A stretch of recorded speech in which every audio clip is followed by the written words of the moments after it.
नमस्कार मित्रांनो, जय अहिले जय मल्हार। तर मित्रांनो, स्वागत आहे तुमचं आपल्या अजून एका नवीन व्हिडिओमध्ये।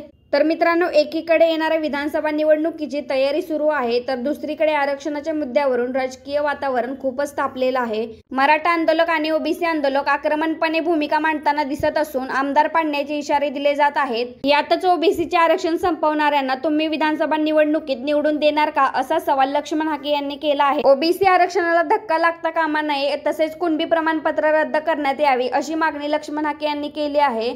आष्टी तालुक्यातील एका गावाला भेट देत तेथील ग्रामस्थांशी लक्ष्मण हाके यांनी चर्चा केली।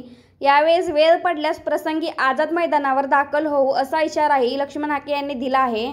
ओबीसीचे आरक्षण संपवणाऱ्यांना तुम्ही निवडून देणार आहात का? 288 आमदारांनी एक कार्ड तयार करून ओबीसी समाज बांधवांच्या प्रश्नावर किती बोललात ते सांगावे। आज मनोज जरांगे पाटील यांना सर्व आजी माजी आमदार खासदार पाठिंबा देत आहे, तर तुम्ही कोणाचे 288 आमदार पाडणार आहात, अशी विचारणाही लक्ष्मण हाके यांनी केली। तसेच पृथ्वीराज चव्हाण यांनी मनोज जरांगे पाटील यांची भेट घेतली। अशोकराव चव्हाण यांनी 2 ते 3 वेळा भेट घेतली। शरद पवार हेही भेटले।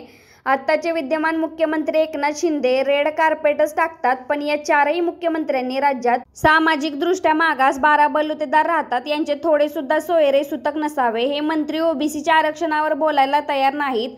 यांना फक्त मनोज जरांगेंच्या मतांची काळजी पडली, पण ओबीसी बांधवांच्या मतांचे काही पडले नाही, अशी टीका लक्ष्मण हाके यांनी केली आहे। तर मित्रांनो, अशाच नवीन अपडेट पाहण्यासाठी आपल्या चॅनलला सबस्क्राईब करा। व्हिडिओ आवडला असेल तर लाईक शेअर करा। धन्यवाद। जय अहिल्या जय मल्हार।